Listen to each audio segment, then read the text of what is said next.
Começar, Silvana. Bom dia a todos. Me chamo Silvana Amaral, sou atual presidente do Núcleo de Psicanálise de Marília e Região. Gostaria de dar boas-vindas a todos, temos vários estados participando com a gente, é um prazer enorme. Como já falamos, esse é um recurso que nos faz ficarmos mais próximos e com isso, daqui a pouco, mais aquecido, nem sentiremos mais a distância física, né? Então, queria agradecer demais ao doutor Edival Perrini por mais uma vez se dispor a estar aqui conosco, mesmo com outro recurso, né? Mas, assim, nós estamos extremamente felizes e com a casa cheia, né? O doutor Edival Perrini é uma pessoa extremamente carismática para falar de psicanálise e, com isso, a procura para assisti-lo foi grande. Então, eu desejo a todos um encontro muito bom, acredito que a gente vai ter uma troca e vamos dizer, uma possibilidade de interlocução com o doutor Edival Perrini, mesmo que seja através do chat, né? Porque não tem condições de ser cada um falando, mas acredito que a pessoa dele é ímpar para nos aquecer. Um abraço, então, e um bom encontro para todos nós. Então, bom dia a todos. O meu nome é Cibele Brandão. Eu sou a atual coordenadora da Comissão Científica do Núcleo de Psicanálise de Marília e Região. Eu quero, em primeiro lugar, agradecer tanto ao Perrini, que sempre aceita nossos convites prontamente, e a todos vocês que estão aqui hoje, e desejo uma ótima reunião para todos nós. A minha função nesse momento, eu vou apresentar o Perrini, até brinquei com ele inicialmente, não tem nenhuma necessidade, mas algumas pessoas, às vezes morando muito distante de nós, gostariam de ouvir um pouco mais sobre a trajetória dele. Então, é o que eu passo a fazer agora a seguir. Edival Perrini é médico pela Universidade Federal do Paraná, psiquiatra pela Associação Brasileira de Psiquiatria, psicanalista pela Sociedade Brasileira de Psicanálise de São Paulo. É membro efetivo e possui função didática e docente no Grupo Psicanalítico de Curitiba e na Sociedade Brasileira de Psicanálise de São Paulo. Participa do Conselho Diretor do Grupo de Campinas desde a sua fundação. Ele é um dos membros fundadores. E em 2013, tendo sido seu presidente entre 2013 e 2017. Ele tem artigos publicados na Revista Brasileira de Psicanálise, na Revista ID, no Jornal de Psicanálise e mais. É autor de Armazém de Ecos e Achados e O Olho das Águas, entre outros livros de poesia. Nesse encontro científico, o tema que ele desenvolverá é as propostas clínicas de Bion. Quais são e o que eu faço com elas? Interrogação. Nessa minha tarefa de hoje, eu devo apresentar, além da trajetória da formação e das conquistas de Edival Perrini, há um aspecto que eu não posso deixar de citar. Não é um título, mais um título, mas é uma característica. Ele exerce um trabalho de dedicação, de beleza e de arte na psicanálise que nos ajuda a nos confrontarmos com uma profundidade e com uma totalidade da intimidade intersubjetiva no trabalho analítico e no contato entre os colegas nas instituições que ele participa. Penso que deve-se a essa característica o entusiasmo que ele provoca entre os seus pares, e vemos isso quando convidamos os nossos colegas prontamente querem ouvi-lo. Edival, parabéns e obrigada pela sua presença, mais uma vez. Bom dia a todos, meu nome é Cássia Assef, eu também sou agregada do Núcleo de Psicanálise de Marília e estou aqui para transferir as perguntas que vocês fizerem pelo chat para o Edival após a fala dele. Os microfones já foram desligados, porque somos em muitos, né? A gente até conversou um pouquinho antes, gostaríamos de ouvir todo mundo, mas por estarmos em muitos fica impossível, né? Eu vou ler um termo de responsabilidade que diz o seguinte, que ao se inscrever neste webinar, você está de acordo que se trata de um evento destinado a profissionais da área psi. O link é pessoal, intransferível, então não poderia ser compartilhado, né?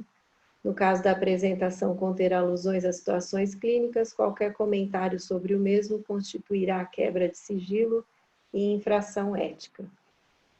Já me perguntaram aqui se o evento está sendo gravado e eu respondo que sim, está gravado, depois vai ser disponibilizado.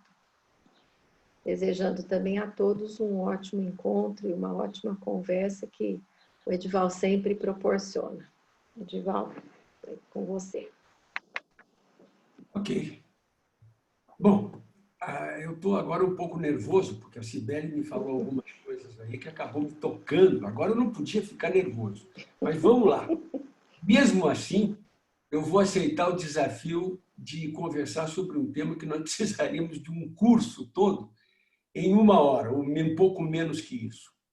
Eu quero lembrar vocês, primeiramente, que esse tipo de conversa, onde eu vou só falar durante um tempo, eu espero muito, realmente, que vocês possam ir anotando coisas que vocês queiram perguntar, ou passando isso para a Cássia, que vai, então, fazer a coleta das questões, porque eu tenho muita fé que a gente possa conversar efetivamente na parte final, onde daí a gente sai dessa postura mais unilateral que eu vou ter agora para uma postura de conversa que efetivamente é o que nos interessa em psicanálise. Eu queria também, antes de começar a falar propriamente dito, agradecer o convite da Cibele, ela que fez concretamente o convite, mas recusar convite de vir em Marília, eu já me sinto aí em Marília mesmo. É muito difícil, porque eu tenho uma história com Marília muito antiga. Eu já fui muitas vezes a Marília e tenho pessoas que são muito queridas para mim, como o Pavan, que está aqui, como o Colucci, como...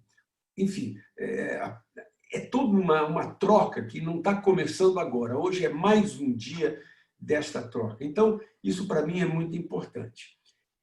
Então, eu quero agradecer, viu, Cibele, em nome meu e todo o núcleo psicanalítico de Marília e região, a Silvana, inclusive, que acabou de chegar aqui de volta. Obrigado pelo convite, pela oportunidade, porque compartilhar psicanálise é um desafio e uma proposta que me agrada muito.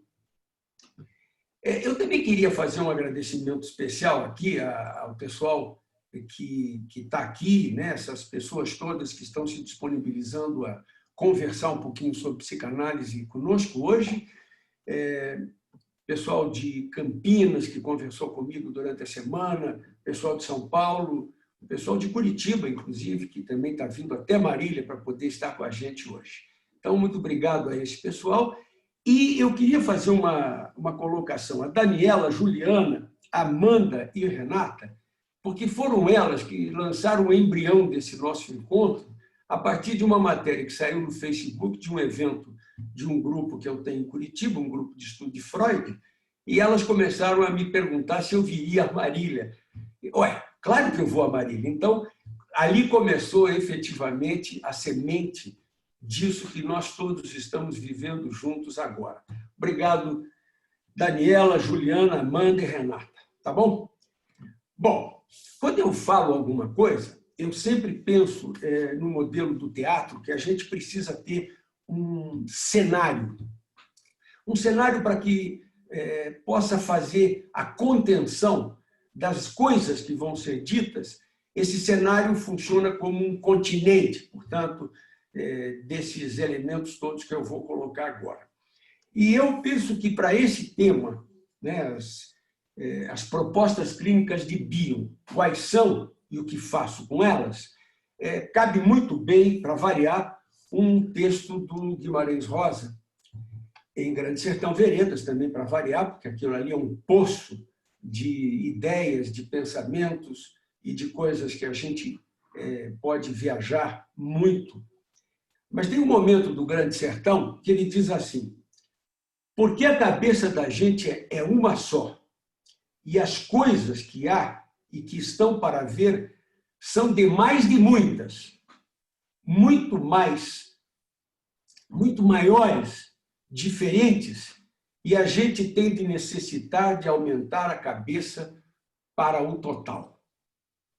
Todos os sucedidos acontecendo, o sentir forte da gente, o que produz ventos. Só se pode viver perto do outro e conhecer outra pessoa sem perigo de ódio se a gente tem amor. Qualquer amor já é um pouquinho de saúde, um descanso na loucura. Então, esse é o cenário da nossa conversa. Bom, vamos ver o que a gente pode, então, colocar. Primeiramente, né, a questão das ideias de Bion e o que o Bion, as propostas clínicas de Bion que ele nos oferece, na minha concepção, e claro que o que eu vou falar aqui é como eu vejo o Bion, né? O Bion é um autor também plural, que cada pessoa pode vê-lo de um jeito. Então, eu vou apresentar para vocês o jeito como eu apreendo o Bion. E eu não vejo que o Bion seja ou tenha, como algumas pessoas colocam, sugerido uma outra psicanálise. O que o Bion fez foi ampliar os recursos técnicos para a gente poder trabalhar psicanálise, para a gente poder ser psicanálise. Então, esse é um primeiro ponto. Se a gente reparar, se você pegar Freud, depois Klein, Winnicott e Bion, tem aí o quarteto que mais trabalhou e ampliou as condições para nós podermos trabalhar com psicanálise. A ideia desta evolução, ou desta ampliação do olhar sobre o nosso analisando, começa com Freud. Então, tem uma característica que vai assim. Freud, Klein e o próprio Bion, tanto na fase inicial, quando ele era ainda considerado kleiniano, nos trabalhos que estão em Second Thoughts, e depois, na teoria do pensar, nós temos uma psicanálise desenvolvimentista. Quer dizer, há uma ideia de desenvolvimento. No Freud isso é muito claro, fase oral, fase anal, fase fálica, entre outras tantas coisas. A primeira tópica, a segunda tópica, é um aparelhamento, né, que vai caminhando no sentido de eu poder me aproximar mais do analisando. Em Freud, o que vai predominar é a presença de uma ideia de que as pessoas que são capazes de provocar uma neurose transferencial têm acesso, é possível eu trabalhar psicanaliticamente com ela. As pessoas que ficam no campo da neurose narcísica não têm como chegar perto dela. Então, nesse primeiro momento de Freud, há um começo de trabalho, mas é um trabalho ainda muito limitado, porque pega uma parte apenas das pessoas e grande parte das pessoas que estão, então, dentro daquilo que ele chamava de neurose narcísica, que são as psicoses, a gente ficava sem acesso. Klein, porque brincava com suas crianças, porque se aproximou psicanaliticamente das crianças, começou a perceber que era possível entrar nessa área psicótica da personalidade e, portanto, começou a jogar luz sobre a mente primitiva. Bom, a partir daí, a psicanálise já se amplia muito, porque o próprio Bion, em Second Thoughts, no trabalho que ele tem sobre parte psicótica e não psicótica da personalidade, Ele vai dizer e vai mostrar claramente que o recurso que nós não podemos utilizar no sentido do nosso próprio desenvolvimento está na parte psicótica da personalidade. Então, se eu puder ter acesso a essa área, eu vou ter mais condição de trabalhar psicanaliticamente. Então, essa é uma contribuição fundamental que Melanie Klein nos oferece. O Bion começa, então, com a teoria do pensar, que são os dois primeiros livros que têm a ver com a teoria do pensar, e que é a primeira proposta clínica que eu vou me ater aqui. Os dois livros são o livro de 1962, né, que é Aprendendo com a Experiência, 1963, Elementos de Psicanálise. Esses dois livros, a teoria do pensar, então vai começar a me oferecer um recurso um pouco ainda além de poder trabalhar analiticamente com a parte primitiva da mente. Então, eu vou pegando os recursos de Klein, Bion vai fazer vai ampliar alguns conceitos kleinianos, algumas ferramentas de trabalho kleiniano, e vai poder, então, me permitir que eu trabalhe com um pouco mais de condição.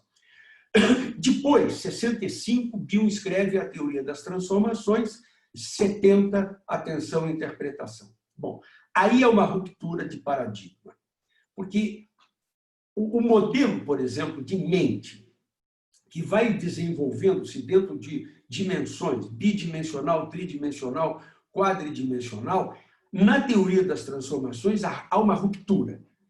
E aí, o modelo de mente, para poder dar conta da proposta do Bion, é o modelo de mente multidimensional. Bom, então, isso cria algumas situações práticas fundamentais. Primeiro, que mesmo uma análise que vai indo num determinado momento, aparentemente bem, pode entrar numa fase de turbulência emocional, e eu preciso perceber que isso não é piora, isso é passagem de dimensão.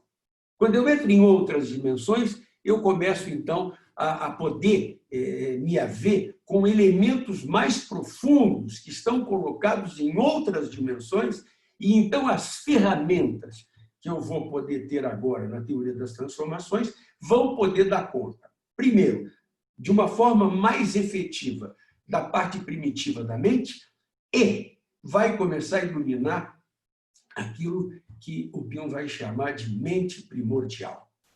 A mente primordial é aquela parte da mente. O Thomas Ogden tem uma expressão bastante útil para isso. É uma área de vida não vivida. É uma área onde não há emoção. A parte emocional, a parte das emoções, está presente na mente primitiva, não na primordial. Então, na mente primordial, eu tenho estados de terror. Eu tenho uma sensação profunda de desconforto fortíssimo e uma sensação iminente de aniquilamento. Entrar nessas áreas é entrar naquilo que nós temos de mais primitivo, de mais primordial. E essas são áreas que vão precisar ser vividas em análise junto com o nosso analisando. Não que a parte primitiva não tenha que ser vivida também, só que é um vivido de novo. A parte da mente primordial nunca foi vivida, então cria-se uma situação emocional completamente diferente.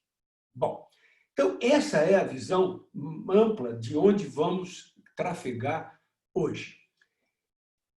Dentro ainda dessas situações mais gerais, eu queria colocar também que as contribuições de Bion, ou seja, essas propostas clínicas de Bion, elas vão trazer algumas questões que são alicerces fundamentais para que a gente possa se aproximar da mente do nosso analisando. Uma, o objeto psicanalítico passa da situação da mente do paciente para a situação do que acontece entre a mente do analista e a mente do analisando. Então, esse espaço potencial, que não é nem do analista, nem do analisando, mas é dos dois, aí vai acontecer. O Ogden tem um termo que se consagrou e é muito útil também para isso. Terceiro, analítico, intersubjetivo, inconsciente. Então, nessa região aí é que vai estar o objeto psicanalítico, de formas que eu e o meu analisando vamos viver uma relação de intimidade diferente daquela que se fazia na psicanálise clássica e vamos ter que levar e lidar com as coisas que são nossas. Portanto, a personalidade do analista passa na teoria bioniana, principalmente na teoria das transformações, mas já está assim na teoria do pensar, como um elemento importante. Eu saio daquela situação de neutralidade da psicanálise clássica e passo para uma situação de aproximação, onde o elemento que vai ser fundamental para que eu sustente o setting analítico não é mais a neutralidade, é a assimetria. Eu preciso ter mais experiência que o meu analisando, eu vou trafegar com mais experiência, porque já mergulhei nessas áreas com outras pessoas, porque com ele eu nunca mergulhei, então os mergulhos nessa mente multidimensional são sempre inéditos, são sempre singulares, mas são feitos a dois, e eu tendo mais experiência, vou ter condição, teoricamente, pelo menos, de me colocar mais próximo do meu analisando. Com isso, se configura uma coisa também que é vital dentro dessa ideia. O acesso ao intrapsíquico se dá pela via intersubjetiva. Interessante, né? Porque Ferenczi já falava disso. Isso não é uma coisa nova. Freud, de certa forma, fazia isso. Quando a gente vê o livro, por exemplo, Por Amor a Freud, da Hilda Doolittle, onde ela fala, ela não é da área, é uma poeta que fez análise com Freud e escreve sobre isso. Por Amor a Freud. A gente vê claramente que a relação intersubjetiva está presente, mas isso não tinha como, não havia teoria que desse suporte a essa situação naquela ocasião. Então, isso vai se organizando, né, à medida que caminha a situação psicanalítica que o Freud nos traz, depois Klein e depois o Winnicott e Bion, que são os autores contemporâneos que trabalham com esse tipo de técnica. Bom, então, com isso, vejam, nós estamos trabalhando e dimensionando geografias que ficam assim. Existe uma psicanálise clássica, existe uma psicanálise contemporânea. Não significa que uma é melhor que a outra. Não estou dando conotação moral a isso. Eu estou dizendo que existem diferenças e que, quando eu posso me sentir à vontade com esta nova possibilidade, eu então vou trabalhar de um outro jeito. Na última revista brasileira de psicanálise, o Thomas Ogden tem um trabalho especialíssimo que se chama Psicanálise Ontológica, o que você quer ser quando crescer. Ali ele coloca claramente isso e coloca também um nome mais interessante. Ele chama a psicanálise clássica de psicanálise epistemológica. Epistemológica porque é uma psicanálise que está ocupada com o conhecimento. E depois ele coloca a psicanálise ontológica como essa psicanálise que está ocupada com o ser, onde analista e analisando vão estar trafegando mais numa área de ser. Eu preciso ser, Edival. Cada um de nós precisa ser. Precisa no sentido também não moral. É o caminho inevitável, né?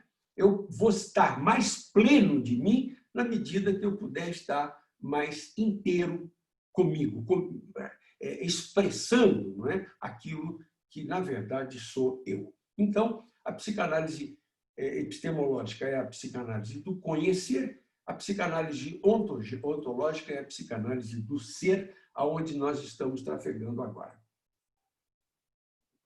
Muito bem. Nessas propostas clínicas, então, do Pio, existem alguns elementos, algumas ferramentas que vão fazendo vagarosamente uma configuração de terreno tecnicamente diferente.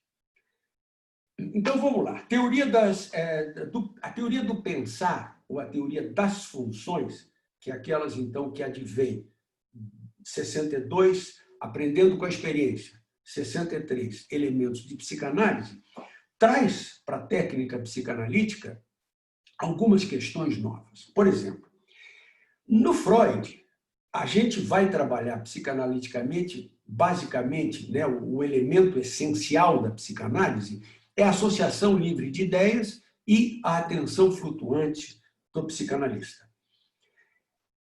Então, no Freud, na Klein, o que vai ter muita força dentro do trabalho psicanalítico é o conteúdo, aquilo que vai aparecer através da associação livre de ideias, através da atenção flutuante do analista. Na psicanálise da teoria do pensar, nós vamos prestar atenção mais naquilo que o Bion chama de reverie. Reverie é um estado de devaneio. Reverie, a mãe, é uma condição que a mãe tem, onde ela vai ter recursos para identificar a comunicação do seu bebê.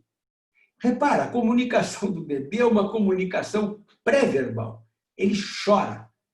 Só que a mãe, suficientemente boa e suficientemente atenta, é aquela mãe que diz assim, agora ele está com fome, esse choro é de dor, esse choro é porque ele está sujo, precisa trocar a fralda. Ou seja, toda mãe suficientemente boa trabalha com linguagem pré-verbal. Então, esta comunicação na psicanálise vai predominantemente fazer com que nós também desenvolvamos uma condição de identificar aquilo que a gente chama, então, de linguagem pré-verbal. Em vez de associação livre de ideias e atenção flutuante, eu vou fazer associações sonhantes, eu vou sonhar, eu vou me distrair, eu vou prestar atenção em ideias que me ocorrem e que aparentemente podem não ter nada a ver e que, se eu puder fazer uso psicanalítico disso, eu vou ter uma comunicação especial vindo até mim de uma outra forma. Com isso, o foco também do meu trabalho analítico vai estar naquilo que o Bion vai chamar de experiência emocional. É na emoção experimentada pela dupla, a dois, que eu vou ter, então, condição de poder expressar as minhas interpretações. Dentro dessa questão também da teoria do pensar, vai ganhar um grande espaço técnico a noção de continente contínuo. Veja, tudo que vem numa sessão são conteúdos emocionais que estão vazando do nosso analisando, né? Eu vou precisar ter, como analista, uma condição continente de permitir que aquilo que está vazando, que seja um conteúdo sem continente, passe a ser contido dentro desse continente. Estabelecido a questão continente contido, eu posso, então, gerar na minha análise aquilo que nós chamamos, então, de fertilidade e que o Bion chama de trindade, a terceira coisa que vem como consequência do continente contínuo, desse paranalítico que pode virar casal porque ficou fértil e porque pode, então, gerar terceiros, né, dentro dessa relação mais íntima. Outra coisa dentro dessa teoria que tem uma dimensão técnica importante é a noção de função alfa. Função alfa é aquilo que a mãe tem lá com o seu bebê, que vai fazendo com que ela possa ir discriminando a fala pré-verbal do seu bebê. Se ela tem condições de filtrar o mal-estar, o ódio, a raiva, toda essa situação ruim que o bebê está vivendo em algumas situações específicas, dor, fome, quando está sujo, coisas desse tipo. Então, essa função alfa é uma condição fundamental na minha possibilidade de ser continente. Mas o Bill faz uma teorização interessante também, que é: nós temos dentro de nós, o tempo todo, nós vivemos mergulhados num mundo de elementos beta. Elementos beta seriam essas situações que não podem ser pensadas. São coisas, estímulos que não têm ainda registro para ser pensado, nem para ser sonhado, nem para ser transformado em modelos ou mitos. Com a função alfa do analista funcionante, os elementos beta são transformados em elementos alfa. Então, eu passo a ter formas passíveis de serem pensadas, de serem sonhadas e de serem transformadas em sonhos ou mitos ou modelos, né? Num caminho que é um caminho que busca sempre a abstração. Outra coisa esse trabalho que eu faço quando eu estou exercitando a minha função alfa, o modelo seria a função digestiva, né? O estômago ele vai fazendo uma função digestiva. À medida que ele funciona bem, a digestão se faz de uma forma mais adequada. Então, esse trabalho do estômago de fazer uma digestão, o Bill chama de trabalho da função alfa ou trabalho de sonho alfa, porque eu vou sempre estar me aproximando do meu analisando por esse elemento sonhante que vem da Reveille. Finalmente, aí dentro da teoria das transformações, a gente precisaria falar na enorme importância técnica que vai ter uma ampliação que o Bill faz do conceito kleiniano de identificação projetiva. A identificação projetiva para Klein é uma evacuação, é alguma coisa que eu jogo fora de mim porque não cabe dentro da minha mente. A função kleiniana da identificação projetiva é muito mais de alívio e ponto. O Bill sugere que a identificação projetiva tenha também duas outras funções, além do alívio. Uma, comunicação. Outra, teste. Interessante que fala-se bastante mais da função de comunicação e pouco da função de teste, mas o Bill coloca essas duas coisas. A função de comunicação, então, é porque no trabalho da identificação projetiva, o meu analisando põe em mim coisas que não cabem nele, e se eu tenho recursos de me identificar com aquilo, eu vou poder, então, sentir coisas, mal-estar, devaneios, distrações, coisas que, se eu puder ficar atento, eu vou transformar em algo que eu possa dizer para o meu analisando a partir do que eu estou sentindo. Reparo, saímos do mundo da interpretação do conteúdo, saímos do mundo da interpretação do símbolo, que foi um aspecto fundamental dentro da teoria kleiniana, e passamos para um mundo onde tudo aquilo que me toca, tudo aquilo que provoca em mim um mal-estar, pode, pela minha condição de trabalho de sonho alfa, ser traduzido numa interpretação que me aproxime do meu analisando, do que nós dois estamos vivendo e que, portanto, possa levá-lo a um conhecimento daquela experiência de uma forma mais ampla. Uma coisa importante também para falar aí é que esses elementos de comunicação pela identificação projetiva estão no campo que antes da psicanálise clássica pertenciam ao âmbito da contratransferência. E aí a gente precisa abrir uma pequena chave. Contratransferência é a mesma coisa do que comunicação por identificação projetiva? Essa é uma pergunta que, sempre que se fala disso, aparece. O Thomas Hobbes, em alguns textos, ele diz que tudo que eu sinto dentro da minha relação com o meu analista é produto que pode ser transformado, então, pelo trabalho de sonho alfa, em alguma coisa que eu vou falar para o meu paciente, pode ajudar.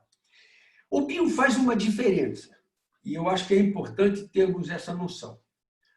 Na identificação projetiva como comunicação, as coisas que o paciente coloca em mim me tocam, eu me identifico com elas. E na condição de eu já ter analisado essas questões na minha análise pessoal, eu vou ter mais condição de trabalhar o meu trabalho de sonho alfa com aquele material. Mas há áreas de comunicações que eu sinto mal-estar, eu tento transformar isso numa linguagem que possa me aproximar do meu analisando, e isso não rende trabalho. O BIM coloca em experiências com grupos que isso aí é contra-transferência. A contra-transferência clássica freudiana. Então, eu penso que é importante termos claro que, na identificação projetiva, se eu posso trabalhar esse elemento, porque eu já trabalhei essas áreas na minha análise pessoal, eu vou ter mais condições de transformar isso numa interpretação exitosa. Se isso bate numa área que eu não tenho, que eu não trabalho, que eu não consegui trabalhar, pontos ainda cegos dentro de mim, isto vão fazer parte da contra-transferência clássica colocada pelo Freud, e alguma coisa, portanto, que não evolui. Então, e a outra coisa que eu, então, queria só falar também, né, é a questão do teste. Todo analisando, quando... Veja, isso não é pensado. Isso é um fenômeno inconsciente que está presente no analisando e também no bebê. A identificação projetiva é um elemento que testa a mãe, é um elemento que testa o analista. Nenhum analisando põe coisas na gente porque ele quer encher o saco da gente, ou porque ele quer o nosso mal, é porque ele quer provocar a gente, ou porque ele é violento, ou porque ele quer controlar a gente. Essas palavras acabam nos impedindo de nos aproximar da comunicação e do teste. Porque o nosso analisando também precisa sentir se eu dou conta disso ou não, como o bebê, né? Se eu dou conta, então aquilo vira objeto de trabalho. Se eu não dou conta, o nosso analisando vai ficar mais quietinho, vai tentar de novo depois, se não der certo, ele vai embora procurar um outro analista que possa dar conta disso. Então, essas coisas também precisam ser vistas, eu penso, dentro deste viés. Bom, na teoria das transformações, então, como eu disse antes, há uma quebra de paradigma, porque o modelo de mente muda. Por isso que algumas pessoas dizem que há uma outra psicanálise. Para mim, é a psicanálise ampliada que pode, então, passar a levar em conta essa questão da mente multidimensional. Com isso, se eu posso entrar em contato com a mente multidimensional, se eu posso entrar em contato com a experiência emocional, e se eu posso trocar o foco do conhecer para o ser, eu vou começar a precisar usar de outros recursos que me tornem mais apto a ajudar o meu analisando a ser efetivamente e que me torne também em condição de eu estar o mais inteiro possível dentro da sessão, como Edival. Os modelos outros que eu tenho vão precisar ser internalizados, digeridos por mim, até fazer parte de mim. Com isso, nós vamos ter algumas outras situações técnicas para dar conta desse novo modelo. Em termos de livro, isso está no livro de 65 do Bill, que é a teoria das transformações, né? E o livro de 70, que é a atenção e interpretação. A questão, então, da experiência emocional passa, na teoria das transformações, a ter um foco mais no sentido de eu conseguir viver com o meu analisando uma experiência tão próxima da que ele está vivendo que o Bill usa a expressão como se tivéssemos uma só mente. Não é que vai se fazer mistura, eu não vou ficar grudado no meu analisando, mas naquela situação, para que eu possa viver inteiramente a situação emocional que está sendo vivida, eu vou trabalhar dentro, buscar essa possibilidade de estabelecer o que o Bion vai chamar de conjunção constante, que é constantemente eu e o meu analisando, criarmos uma vivência tão próxima, tão junto, tão em comunhão, que eu possa, então, quase dizer que eu e ele, naquele momento, temos uma só mente, estamos sentindo a mesma coisa. Reparem que o conceito de empatia ganha aqui uma outra dimensão. Eu vivo realmente a experiência junto com o paciente. Quando eu consigo estar tão perto assim do meu analisando, então eu vou estar buscando uma situação, uma linguagem para poder falar, que o Bion vai chamar de linguagem de êxito, ou linguagem de... Eu gosto até mais da expressão que a Célia Fix, nossa colega de São Paulo, usa, que é linguagem de emoção. A linguagem de emoção é alguma coisa que eu vou dizer e só tenho condições de dizer quando eu estou numa situação de estar vivendo uma experiência com uma pessoa muito junto dela. Então, é algo que passa a ocupar tecnicamente uma situação absolutamente nova dentro da técnica psicanalítica. Dentro também, então, da teoria das transformações, vai ganhar muita força o desafio ao analista de trabalhar sem memória, sem desejo e sem explicação. A memória e o desejo são coisas que nós temos o tempo todo e nós vivemos dentro de uma sociedade, né, extremamente lógica, onde as coisas têm, ou pelo menos se pensa que teriam começo, meio e fim. Aliás, acho que a pandemia está aí nos ajudando a todos, né, a pensar que a gente pouco sabe do meio e do fim das coisas. Por exemplo, há um ano atrás, se vocês me convidassem para um evento desse na internet, eu diria para a Sibeli, prefiro ir para Marília do que fazer isso aqui. Enfim, agora estou fazendo isso aqui com muito prazer e estou vivendo a possibilidade também muito prazerosa hoje de perceber que toda a minha clínica está dentro da internet hoje, todos os meus supervisionandos, todos os grupos de estudo, está todo mundo trabalhando, e eu estou trabalhando também com esse recurso. Então, se eu puder ir me desamarrando, né,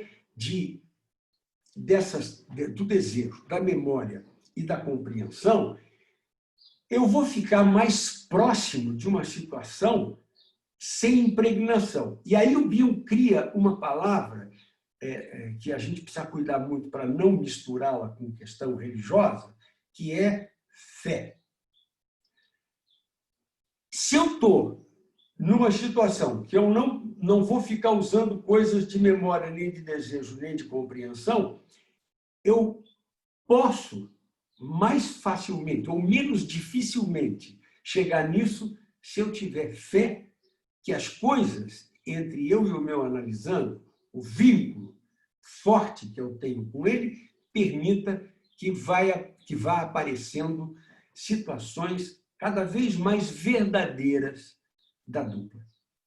Então, esse também é um desafio clínico, porque muitas vezes a gente não aguenta silêncio em análise, porque a gente deseja que o paciente melhore, a gente deseja que se resolva logo as coisas, e aí se resolve coisas, mas não se é.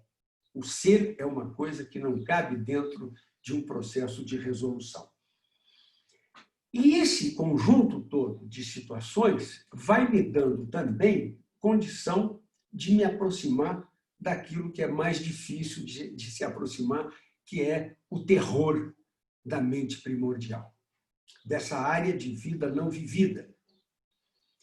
Quando eu, então, me aproximo dessa área de terror, eu vou me aproximando de uma situação onde não existe, como eu já disse antes, vida vivida. Então, tudo aquilo é inédito, na vida do meu analisando. Evidentemente que eu vou também estar mais aparelhado a viver esse tipo de experiência se eu pude ter uma análise pessoal que deu conta das minhas áreas de terror, dos meus transtornos, de uma forma efetiva, continente, né? Onde eu pude ser acolhido com estas áreas também. Esse é um assunto que eu tenho trabalhado bastante, tenho me ocupado bastante também de estudar, inclusive no próximo Jornal de Psicanálise, lá do Instituto de São Paulo, na próxima edição sai lá um trabalho que aborda justamente isso, a clínica psicanalítica do terror, que é o grande desafio da psicanálise ontológica. Bom, vamos lá, Cássia, como é que eu estou de tempo, hein? Eu tenho 40 minutos já? É isso? Sim. É isso? Tá. Então, eu vou agora ilustrar um pouco com duas questões clínicas um pouco diferentes para a gente poder, já que a pergunta é o que eu faço com isso, né? O que eu faço com elas, eu vou dizer para vocês, dar um pequeno exemplo do que eu fiz com elas numa situação e vou usar um modelo do Thomas Ogden, que eu acho que é útil também. Para a gente pensar um pouco na teoria do pensar, eu vou ler para vocês rapidamente aqui um dos modelos clínicos, das ilustrações clínicas, que está dentro de um trabalho que eu tenho publicado no Jornal de Psicanálise, que se chama Meia-Lugo para Sonhar. Meia-Lugo para Sonhar é eu parafraseio aqui o nosso o Gabriel Garcia Marques, que tem um conto chamado exatamente assim e publicado nos 12 Contos Peregrinos dele. O meu trabalho chama-se Meia-Lugo para Sonhar, algumas ideias sobre sonhos e sonhar em psicanálise. Bom, eu vou ler para vocês uma situação clínica que está publicado para evitar também, ele já está suficientemente despistado para eticamente e sigilosamente não ter maiores problemas. É um exemplo de Roberto. Então, a situação foi assim. Eu estou aguardando o Daniel chegar. Ele está há 10 minutos atrasado, situação que não é habitual. Sinto-me tranquilo enquanto espero, mas percebo algumas vezes que algo difuso me intriga, pois me vejo pensando que ele é um analisando que não se atrasa. Aos poucos vou me dando conta que estou ansioso. Reparem, quando eu trabalho com a técnica do bio, a sessão começa na hora da sessão, mesmo que o analisando não esteja lá, né? Então, essa também é uma questão que é diferente da psicanálise clássica. Então, essas impressões iniciais já vão fazendo parte de um contexto de coisas que eu estou sentindo e que, então, eu vou valorizar na medida que eu consiga realizar o meu trabalho de sonho alfa. Bom, quando ouço a porta externa abrir, me levanto para recebê-lo e vejo que quem entra é Roberto. Me sinto perturbado e me vejo fortemente desejoso de apontar a Roberto que ele está no horário errado. Afinal, aquele horário é de Daniel. Consigo, com esforço, não falar nada. E em instantes me dou conta do meu equívoco. Meu lapso segue me perturbando durante um tempo que me parece enorme. Penso que se trata de acontecimento raro em minha experiência clínica, mas pensar isso não me acalma. Me vejo tentando lembrar quando isso aconteceu antes e não consigo. Percebo que o mal-estar e a erupção de muitas ideias desconexas me embaralham. Vivo uma experiência forte e desagradável. Eu vivo uma experiência forte e desagradável de não conseguir voltar a ser eu mesmo. Como se eu tivesse, naquele momento, me perdido de mim. Trata-se de uma situação muito desconfortável. Primeiro, porque não é habitual, como eu disse, eu me enganar, esperar uma pessoa e ser horário de outra. Segundo, que aquilo é muito tenso. que está acontecendo, né? Quando eu consigo voltar para a sessão, eu percebo analisando, falando coisas que me parecem banalidades. Me sinto convidado a ter uma conversa social. Como a forma de falar dele segue do mesmo jeito, que também não é o seu habitual, digo-lhe que estranho o seu acaso, como estranho a forma dele conversar comigo. Ambas as coisas me parecem diferentes do que eu conheço dele. Repare, eu não estou usando memória, eu estou usando a experiência de repente, me dar conta que aquela pessoa parece que não é ela mesma, que era justamente a questão dramática que eu vivi antes. Parece, então, que não somos nós que estamos conversando. Que estranho, ele me disse.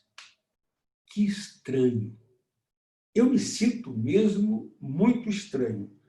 Como se eu fosse outra pessoa. Sabe, despersonalizado. Essa é a palavra, diz ele. A partir daí, nós pudemos conversar sobre sua angústia e ele pôde dizer do pavor que ele estava vivendo de constatar que as alegrias que ele sente com as conquistas profissionais e pessoais que vem tendo estão impossíveis de serem desfrutadas, pois parece haver um demônio dentro dele, dizendo o tempo todo que ele não merece aquilo. Vejam, não há sonho nesse material clínico se olharmos pelo viés freudiano. Se pensarmos, porém, no trabalho de sonho alfa, o que acontece com o analista e analisando trata-se de um lapso que toca o analista como um sonho diurno, um trabalho de sonho do analista e um trabalho que vai sendo possível ser feito a dois, que é o trabalho de sonho a dois.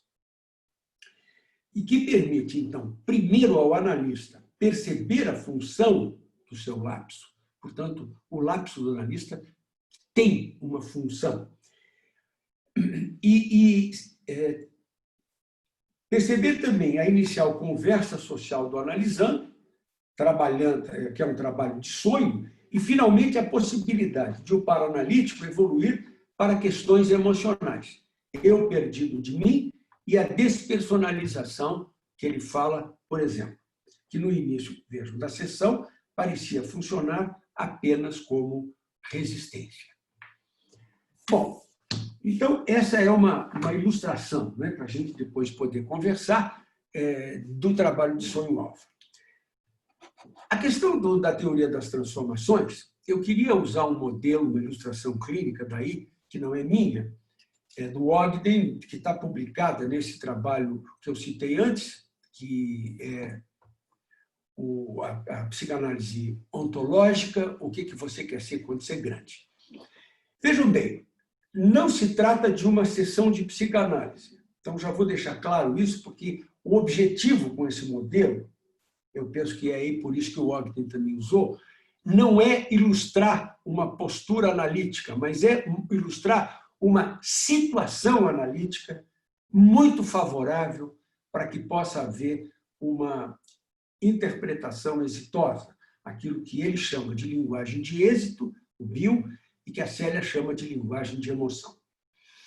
Então, é uma situação que o Ogden cita lá, de uma reunião da Tavistock, de clínicos, médicos clínicos, que discutem situações que eles viveram junto com os seus pacientes.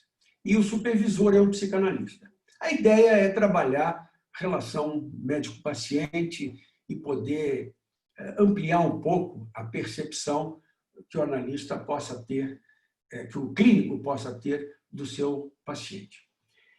Bom, então, o médico clínico que vai levar a experiência para a supervisão diz assim, que ele viveu um constrangimento porque era um fim de semana, uma noite, e ele foi chamado por uma paciente dele que ligou e disse, olha, doutor, a minha mãe morreu e eu gostaria muito que você viesse aqui. Bom, ele era médico da moça, da filha, ele era médico também da mãe, já tinha atendido a mãe em outras situações. Então, ele foi até a casa da moça, da cliente dele, foi ao quarto onde a mãe estava morta, e ele, então, telefonou e chamou o necrotério. E aí o analista, na supervisão, pergunta: mas por que você ligou para o necrotério? E o clínico diz: porque ela estava morta. E então o analista supervisor diz: por que você não tomou um chá com ela? Não estou propondo tomar chá com os nossos analisandos, tá? Vamos deixar bem claro isso. Isso não é uma situação analítica. Mas tomar um chá com alguém que perdeu a mãe cria uma situação emocional muito mais favorável do que chamar o necrotério, né? Chamar o necrotério, o síndico ou o porteiro do prédio podia fazer. Agora, tomar um chá com ela, isso só ele podia fazer naquele momento. E isso poderia criar uma situação emocional muito favorável para os dois. Então, questões assim, lá no trabalho do Ogden tem outros exemplos, aliás, os textos do Ogden são ricos em exemplos destas questões, mas eu acho que com isso eu posso ilustrar as duas situações clínicas, o que fazer com elas, pelo menos para a gente começar a nossa conversa. Cadê a Cássia? Ela sumiu, aqui está ali, achei ela. Cássia, como é que eu estou de tempo agora? Bom, são 11h03, a gente tem previsto até 11h30, mas com um pouquinho mais se precisar. Né? Dá bastante tempo a gente conversar. Já? Acho que nós começamos, eram umas 10 e pouquinho, né? Acho que deu 50 minutos. Veja, eu teria ainda algumas coisas para colocar sobre aspectos mais técnicos, mas eu pergunto, vamos privilegiar um pouco já o que tem aí para a gente conversar? Senão eu entupo vocês também de informação e a gente perde o mais rico, que vai vir agora. Então, Cássia, de minha parte, eu fico disponível agora para a gente conversar um pouco e eu espero que as pessoas fiquem à vontade, sabe? Porque eu vou dizer o que eu penso das coisas, como estou fazendo, e se eu não souber, eu vou dizer para vocês que eu não sei. Também não tenho nenhuma vergonha de não saber e espero que o não saber estimule o não saber, ou pelo menos dividir experiências, né? Vocês possam fazer com a gente também. Tá bom, Cássia, então aguardo agora a conversa. Tenho duas perguntas que pedem para você falar um pouquinho mais a respeito da diferença entre mente primordial e mente primitiva. Você falou duas perguntas, você vai falar as duas ou essa é uma? Não, essa é uma e a outra está relacionada a isso. Na verdade, a pessoa está perguntando se essa seria o que a Marion chama dos núcleos não neuróticos. Eu entendi que são parecidos, que tem a ver com a mesma coisa. Veja, é aquilo um pouco que eu falei já do Freud, da Klein e do Bion, né? Quando a gente trabalha com Freud, o Freud trabalha com as neuroses, por isso que ele nem chama de psicose. Ele chama neurose transferencial e neurose narcísica. As psicoses estão nas neuroses narcísicas e, fundamentalmente, eu não tenho acesso, com os elementos freudianos, dos conteúdos ditos psicóticos, porque no mundo narcísico não há relação. Então, não haveria, portanto, transferência, e sem a transferência eu não tenho uma das estacas fundamentais que eu preciso ter para poder fazer psicanálise. Quando nós vamos para Klein, e por conta da condição que a Klein teve de trabalhar com criança, a gente, então, o brincar de Klein faz ela perceber que, além da fala, e mesmo as crianças que não estão se relacionando com, efetivamente, de uma forma neurótica, como seria no linguajar freudiano, elas comunicam um monte de coisa, brincando, desenhando, mexendo com argila. Então, esse movimento kleiniano foi permitindo que ela tivesse, então, um arsenal técnico novo para poder entrar em contato com a mente primitiva. Mente primitiva é tudo aquilo que já foi vivido. Mal vivido, mas foi vivido. Existem duas referências bibliográficas que podem ajudar a gente nisso. Uma é o trabalho sobre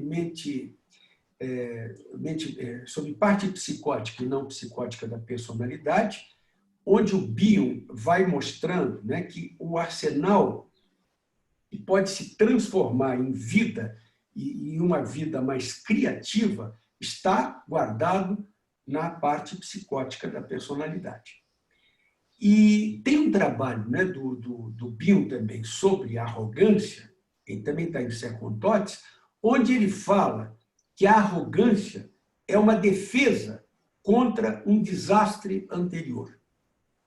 Esse desastre anterior é que desestrutura a possibilidade do desenvolvimento e cria toda a fenomenologia psicótica que a gente tradicionalmente conhece. O Winnicott tem um trabalho também muito especial chamado O Medo do Colapso. É mais ou menos a mesma coisa, né?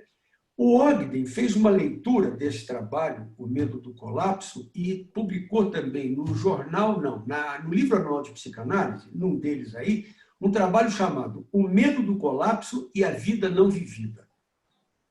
Então, aí entra um diferencial que é dentro do que a pessoa está perguntando, né?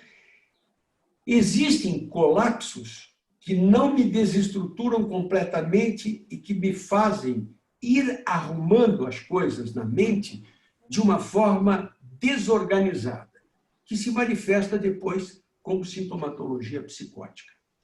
Aí existe emoção.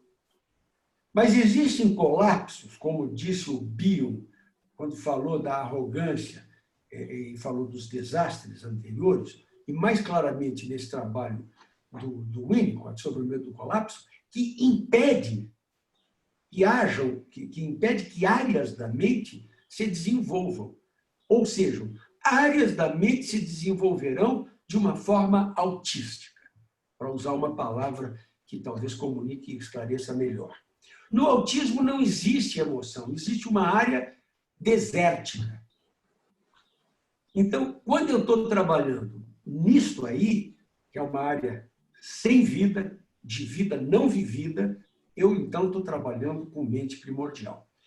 Como o Bion, no modelo que ele apresenta para a gente, de mente multidimensional, veja, eu posso entrar em contato com uma pessoa que tenha áreas da mente muito desenvolvidas, criativas, enfim, favoráveis dentro do relacionamento com pessoas, e áreas que não se transformaram. A Célia Fix também tem um livro até sobre transformações autísticas, onde ela aborda bem claramente isso.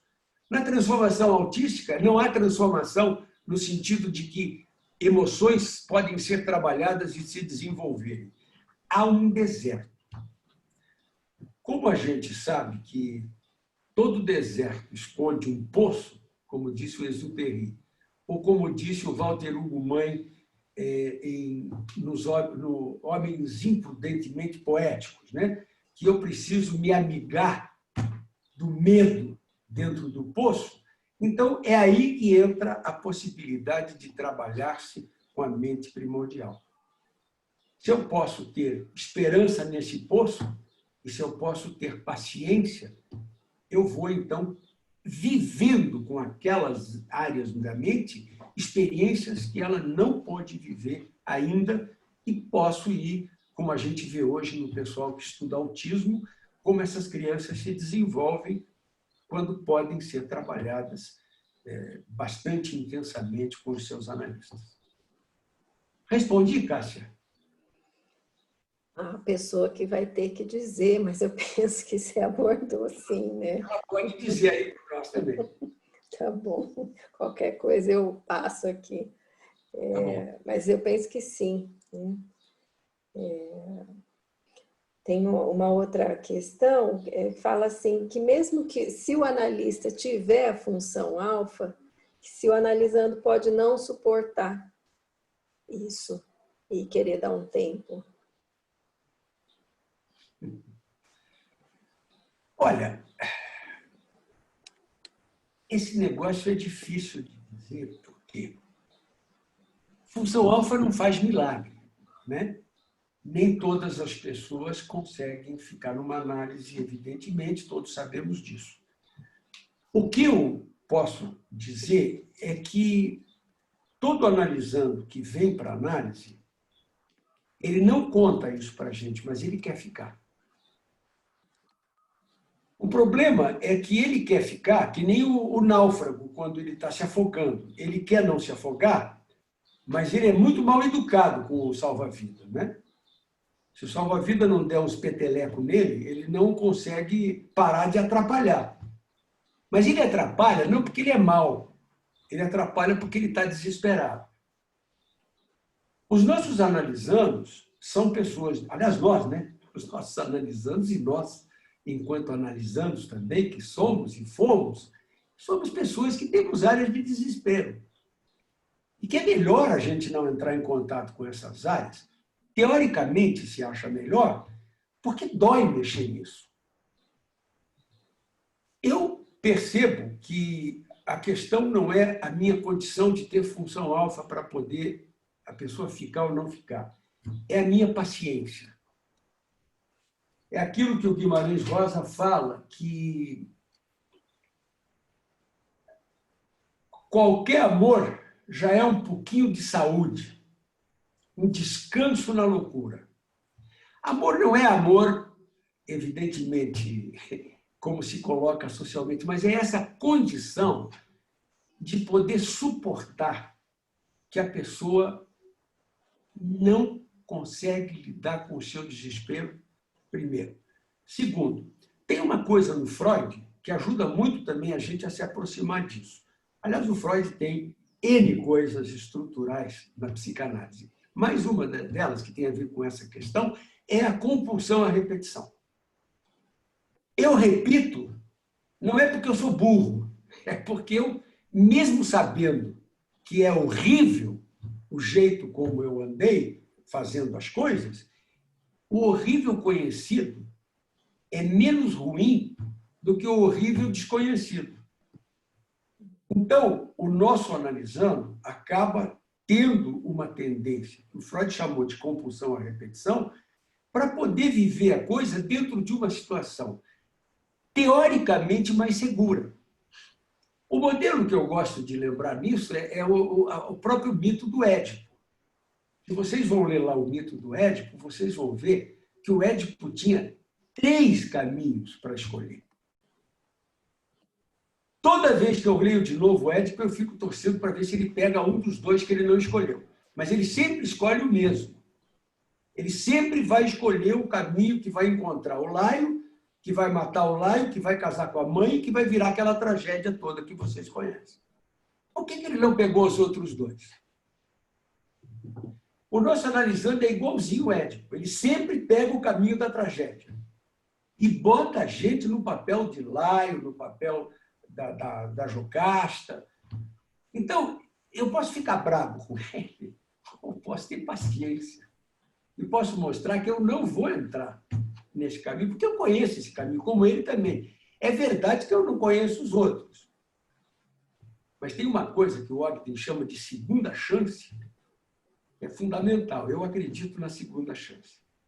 E, no fundo, sabe, os analisandos, eles querem a segunda chance. Eles nos procuram exatamente por isso. Não é para gastar dinheiro com análise. É porque eles têm, no fundo, uma intuição que eles possam, com a gente, pegar um caminho que não seja o caminho da tragédia. Aliás, eu não falei, mas intuição é uma das coisas fundamentais também nas propostas do Bill. Tanto na teoria do pensar, o Bill vai falar de intuição psicanaliticamente treinada. Intuição é aquilo que eu pego de inconsciente para inconsciente, né? É aquilo que eu sinto. De repente, eu sinto. E aí eu preciso de um tempo para organizar e ver o que eu faço com isso que eu estou sentindo. Ok. Yeah. Não, você, como diz a Cássia, a pessoa que perguntou, ele tem que me dizer se está ok. Mas eu já falei. Vamos lá, Cássia. Desculpa, eu brinquei aqui, mas eu acho que sim. Você falou, né, da intuição e tinha uma pergunta seguinte, era para fazer uma relação entre a intuição e o trabalho do sonho alfa. Ainda bem que eu consegui mostrar para vocês que a gente pega a coisa de inconsciente para inconsciente mesmo, né? Juro que eu não vi essa pergunta. Mas, enfim, é isso mesmo. De repente, me dei conta que eu não falei da intuição. A intuição ajuda muito a gente, não só na função, no trabalho de sonho alfa, mas também na possibilidade de criar experiências emocionais que o Ogden chamou naquele modelo que eu disse, né? Tomar chá com a paciente. Quer dizer, poder criar uma situação de intimidade onde eu posso... Eu não sei aonde eu vou, não sei para onde eu vou, mas que eu sinto que eu preciso ir por ali. Esse não é o caminho de encontrar o lago, né? É um daqueles outros dois caminhos. Isso é muito intuitivo. Há algumas experiências que são impressionantes, né? Na experiência, seguramente vocês todos têm experiências também assim. Mas eu já contei isso até em Marília uma vez, vou repetir porque o grupo é outro hoje.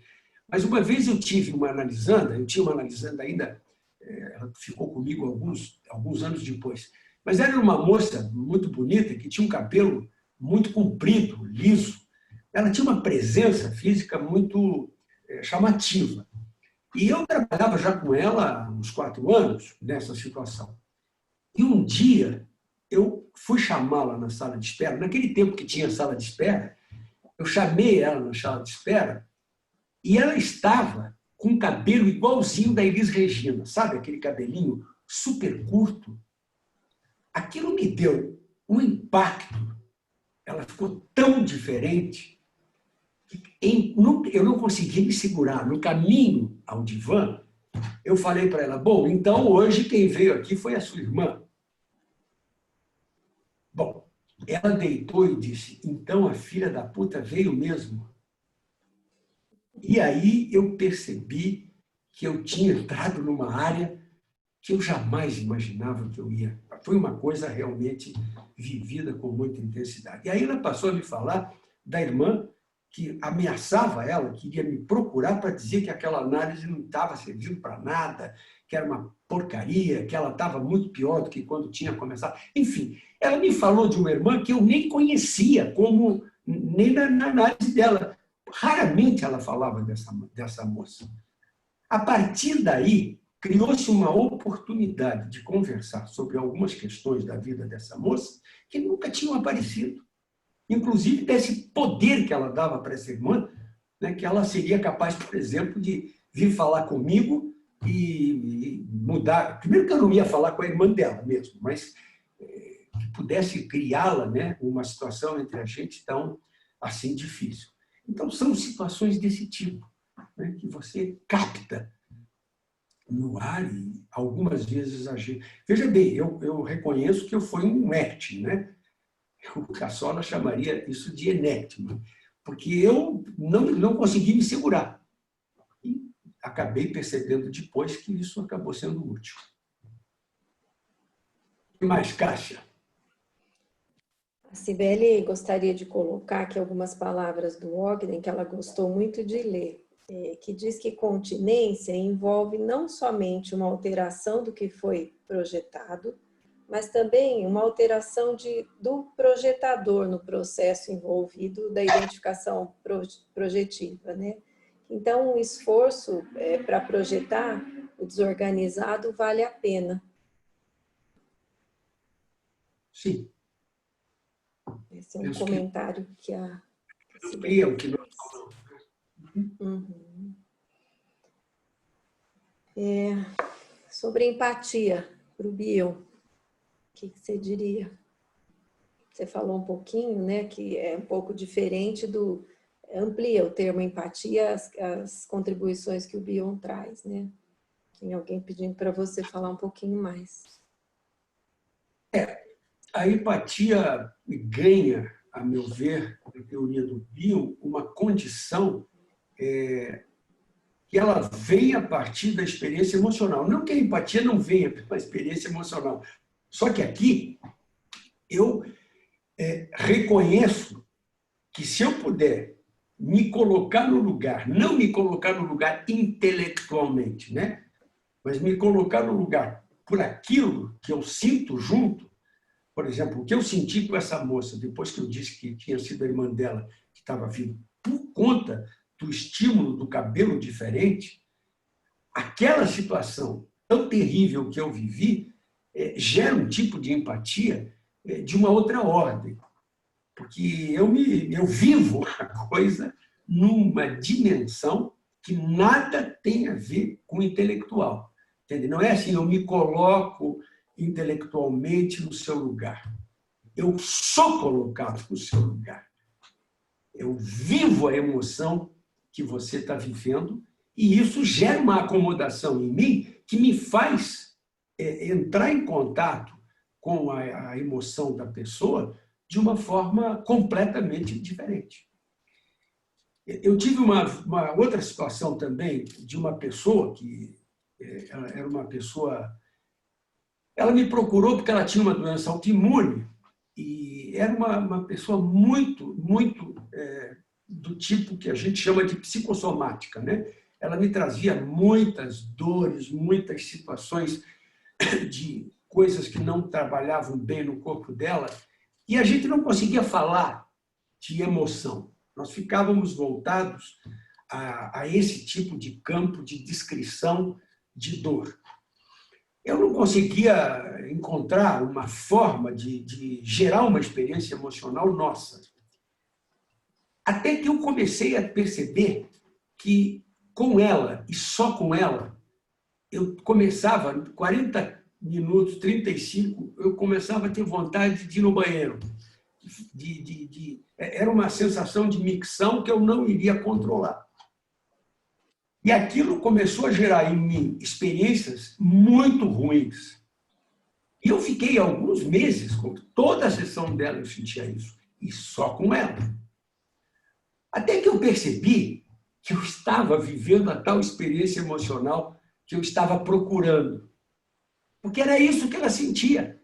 O mal-estar dela era vivido no corpo, com tal desconforto que teve dias que eu chegava a pensar que eu não ia conseguir chegar ao fim da sessão. Que eram coisas que ela me dizia com as dores dela, né? A partir desta situação, eu comecei a poder falar da dor dela de um outro jeito. Repara, então é uma empatia que não é assim, eu entendo que você tem uma dor, eu entendo que essa dor te incomoda. De repente, a dor estava em mim. O desconforto estava em mim. E eu me via pensando, bom, mas o que eu vou falar? Vou dizer que a sessão acabou antes? A partir daí, nós começamos a conversar de um outro jeito.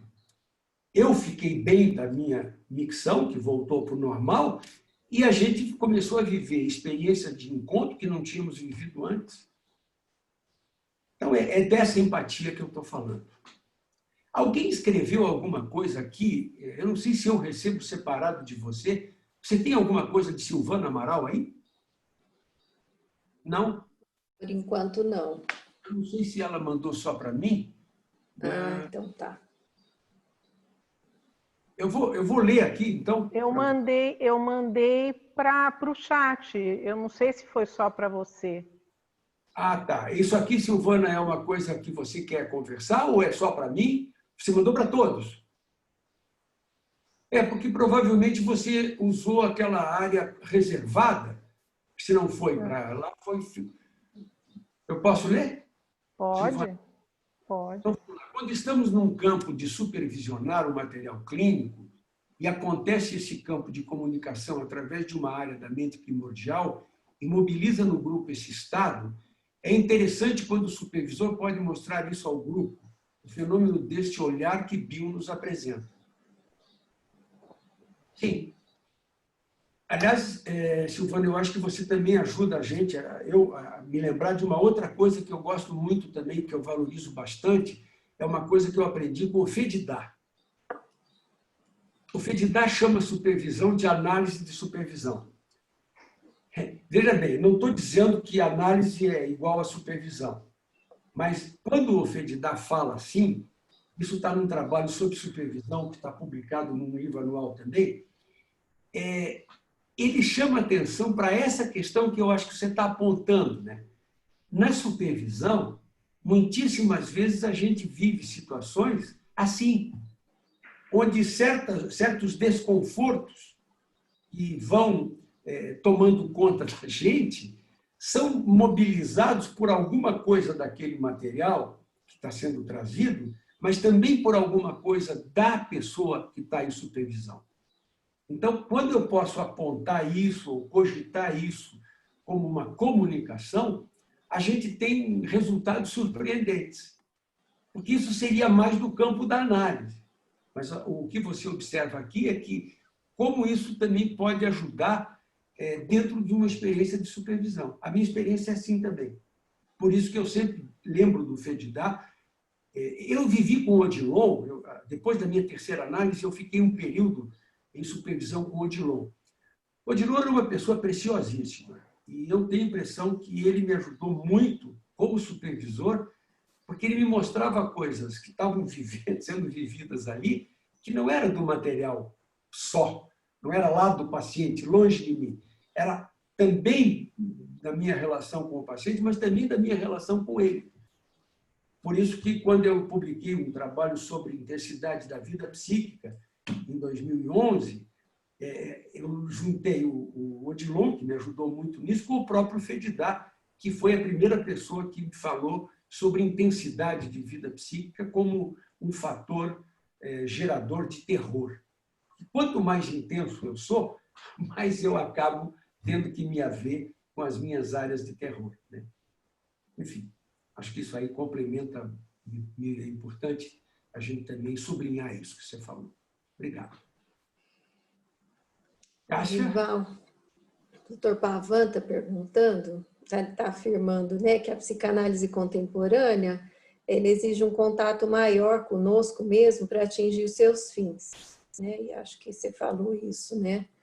E como você vê esta situação diante da resistência cada vez maior dos analistas de se submeterem a análises mais intensivas e profundas, pelo que para ele parece, nos dias de hoje? Pavan, que bom pensar nisso também junto com você. Olha, o problema para mim da análise de alta frequência, que é uma forma que as pessoas às vezes usam para justificar a formação com 3 sessões e não com 4, que alta frequência para mim é 4, não 3. Mas eu penso que é o medo dessas áreas. Porque essa intimidade que o Pavan está apresentando aí, está dizendo, é a intimidade que a gente só consegue desenvolver na nossa análise. Se eu não puder trabalhar as minhas áreas transtornadas, ou se eu sou daqueles que acham que eu não tenho área transtornada, eu não posso ser psicanalista. A minha condição de ser um bom analista é de ter bastante áreas transtornadas, áreas psicóticas, que puderam ser trabalhadas analiticamente. Senão, como é que eu vou fazer identificação da identificação projetiva do meu analisando? Ele projeta em mim, faz identificação projetiva. Eu não me identifico com aquilo, eu jogo aquilo fora. Ou eu diminuo o número de sessões. Porque daí eu não tenho que me haver com isso. Então, a gente, veja, eu quero colocar isso como, não é como uma norma, é uma experiência que a gente vai desenvolvendo à medida que a gente vai sofisticando a forma como a gente trabalha. E como a gente pôde viver áreas assim, vivências assim, na análise pessoal da gente. Fora disso, eu penso que a gente não consegue realmente nem fazer empatia com o porquê da análise de 4 sessões por semana, por exemplo. porque parece mesmo que é uma coisa... Algum tempo atrás, eu recebi uma pessoa para supervisão que me dizia assim, olha, eu vim aqui porque os pacientes que eu atendo 3 a 4 vezes, chega um tempo que eu não tenho mais o que conversar. Bom, seguramente, esse trabalho está completamente envolvido na resistência dos dois. Porque a minha experiência com pessoas que estão 4 vezes por semana é que a gente tem uma análise interminável, né? Está com 12, 13 anos de trabalho, você tem que começar a sinalizar, lembrando do velho Freud, que a análise é terminável. E que um dia nós vamos finalizar esse trabalho. Porque quanto mais eu tenho intimidade com você, dentro de um ritmo mais intenso, mais áreas transtornadas e áreas de mente primordial eu vou bater no trabalho. Vocês vejam, por isso que o Bion vai tirando, na evolução do desenvolvimento dele, a palavra inconsciente e substituindo por infinito. Porque o inconsciente é pouco dentro dessa dimensão para onde eu caminho, né? E por isso também que mesmo quando eu finalizo minhas análises, eu continuo em análise com todos os analisandos que eu atendo.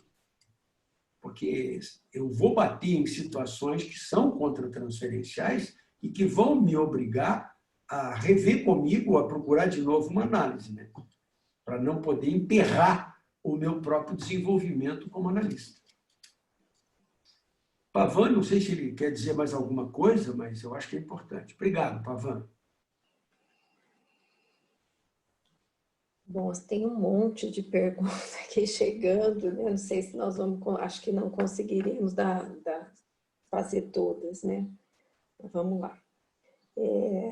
Tem uma inter-relação entre turbulência... Só uma pergunta, Cássia. Essas perguntas podem ser encaminhadas depois para o Perrine e ele poderia até responder para a pessoa, né? Claro. Acho que seria interessante, né? No final a gente grava o chat e envia para ele, então. Isso. Mas vamos lá, nós temos algum tempo ainda, né? Isso. Se tem uma relação entre turbulência emocional, reação terapêutica negativa e enactment agudo. Turbulência emocional... Reação terapêutica negativa e enactment agudo. Sim, eu acho que tem. Veja, a experiência, a turbulência emocional se dá em cada momento da análise onde eu entro numa outra dimensão que não foi ainda explorada analiticamente, né? Não foi povoada emocionalmente de uma forma suficientemente satisfatória. Então, para eu poder dar conta dessa nova área de turbulência emocional, eu preciso ter condições de lidar com as novas turbulências que vão causar novas turbulências em mim.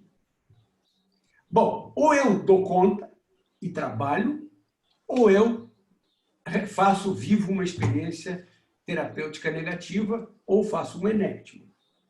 O enactment, o acting, né, do analista, ou a relação terapêutica negativa, são demonstrações de que eu não dei conta da nova dimensão. O livro do Junqueira, o Junqueira de Ribeirão Preto, quando eles contam sobre a experiência dele com o Bion, é muito interessante porque ele conta lá uma série de experiências legais, boas, interessantes, e ele mostra isso para o Brodstein, que diz assim, olha, eu estou achando que o teu relato é muito bacana, mas está faltando experiência terapêutica negativa nessa história. E aí, na vez que ele reescreve o segundo capítulo do livro, quando ele faz depois, ele conta um episódio em que o Bion dormiu na sessão com ele. E ele ficou muito bravo com o Bion. E interessante que no relato que está lá no livro publicado, ele diz que o Bill não reconheceu que ele tinha alguma coisa a ver com aquilo. Que aquilo era do Junqueira. Eu não sei, não estava lá, quem escreveu não fui eu, foi o Junqueira, está publicado, por isso que eu estou dizendo. Agora, eu penso que, às vezes, é tão difícil essa nova dimensão e a turbulência emocional que a gente vive, que a gente tem a tendência de dizer que o problema não é nosso. Eu penso que o Bill não teve condições de lidar com aquilo naquele momento. É bom que a gente não idealize ninguém, né? Nem o Bill. Eu acho que, se ele dormiu, ele entrou numa situação... Foi muito bom. Eu acho que o Goldstein deu uma ajuda ao livro do Junqueira preciosíssima. Porque é bom a gente também saber que o Bill também dormia na sessão, porque ninguém dormiu. Eu já dormi algumas vezes e é terrível essa história. É terrível, primeiro, porque você sai de órbita, né?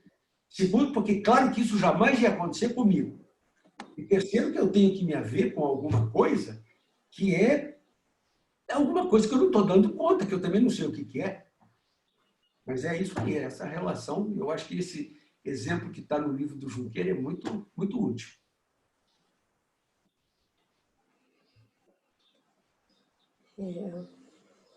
Edival, você tem uma tal de Cleusa Perrine, acho que é, né?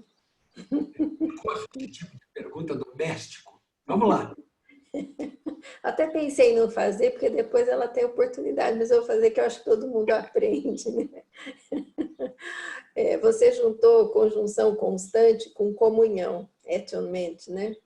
É como sendo a mesma coisa, é isso? Não. É isso mesmo? Não. A conjunção constante é o fato que me permite chegar na comunhão. Porque a conjunção constante é uma situação que me aproxima da minha experiência emocional da sua. Então, se isso existe, a consequência disso é ter uma mente só ou ter um estado de comunhão. Porque eu posso tentar me aproximar de você e não conseguir, né? A possibilidade de você viver uma experiência de conjunção constante é uma experiência que vai vindo na gente na medida em que a gente ganha mais condição analítica, né? É uma sofisticação. É isso que o cara fala, o Tavistock, para aquele clínico, né? Por que você não tomou um chá com a sua paciente? Porque essa é uma situação que não é simples, né? Numa situação de tensão, de você estar lidando com alguém morto em casa, tomar um chá, né? Não é só querer tomar um chá, precisa ter condição de. Mas aí poderia se estabelecer uma situação de conjunção favorecedora de um estado de comunhão, onde as coisas, então, vão acontecer, vão emergir mais facilmente, as coisas do ser. E aí, seguimos, Cibeles, Edival, Perrine. São 11h40, né? Seguimos mais um pouco. Ele está sem som.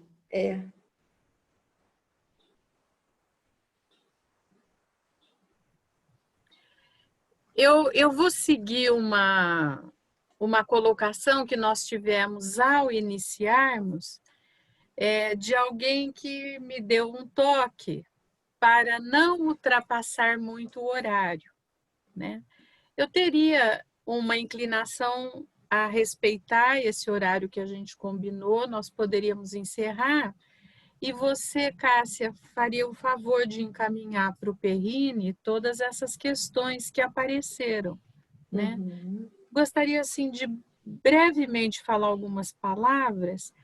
Eu acho que a gente fica em dúvida de terminar ou não pelo momento que foi vivido aqui de união, de poder conversar dessa forma entre nós, totalmente à vontade, colocar questões que são muito complexas da clínica nesse clima aqui que a gente pôde falar, né? Então, o que eu gostaria mesmo de fazer é agradecer imensamente ao Perrine por ele ter aceito essa modalidade de trabalho e com a disponibilidade que ele fica, né? Eu acho que isso nos ensina muito até na atitude analítica, sabe, Perrine?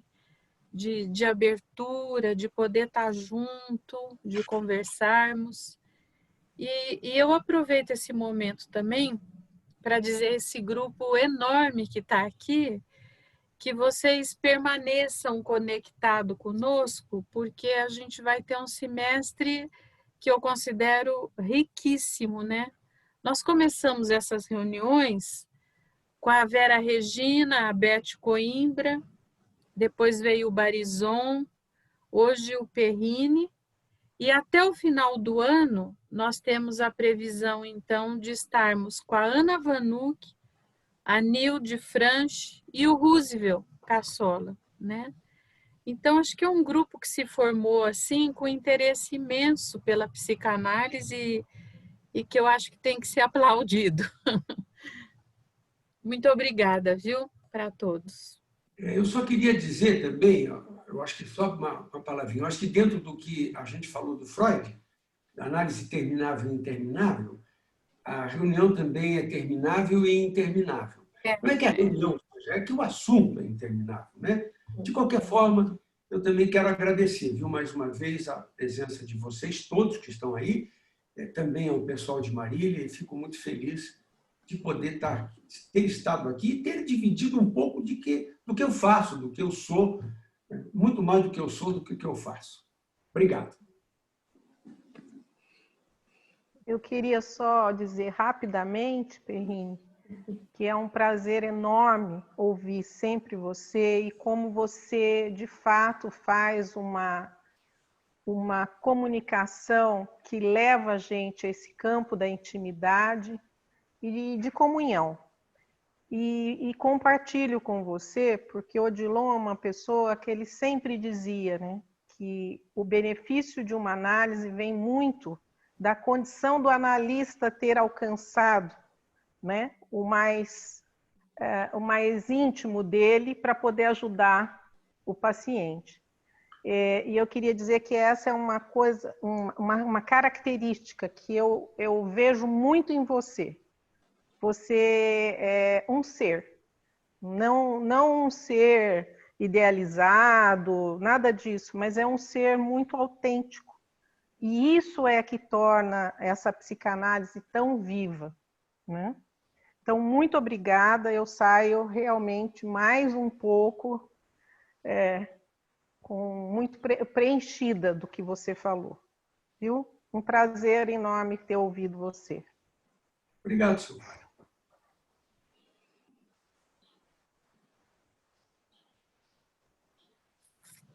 Tchau, tchau. Terminamos, então. Obrigado. Obrigada. Tchau, bom domingo Tchau a todos. Obrigada por todos, tchau, tchau. pela presença. O Cássio, Oi. só uma observação, salva o chat aí no seu, porque foi para você as mensagens. Me lembra como é que faz, Sidney? Clica ali no bate-papo, vai no bate-papo. Aí vai ali nos 3 pontinhos que tem do lado do arquivo, clica ali e vai salvar bate-papo. Tá bom? Espera aí. Não estou achando. Tá bom, fica tranquilo. Eu espero. Eu não achei aqui. Ó, bate-papo. Aí lá embaixo tem arquivo, tá escrito assim, arquivo, e tem 3 pontinhos. Vê se você acha.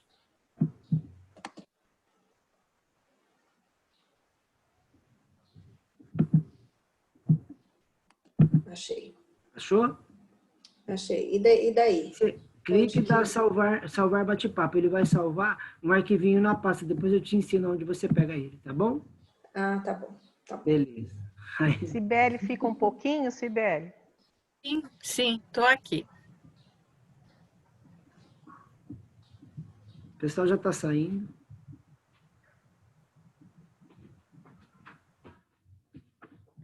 Eu posso parar a gravação, né, doutora? Por favor, Sidney.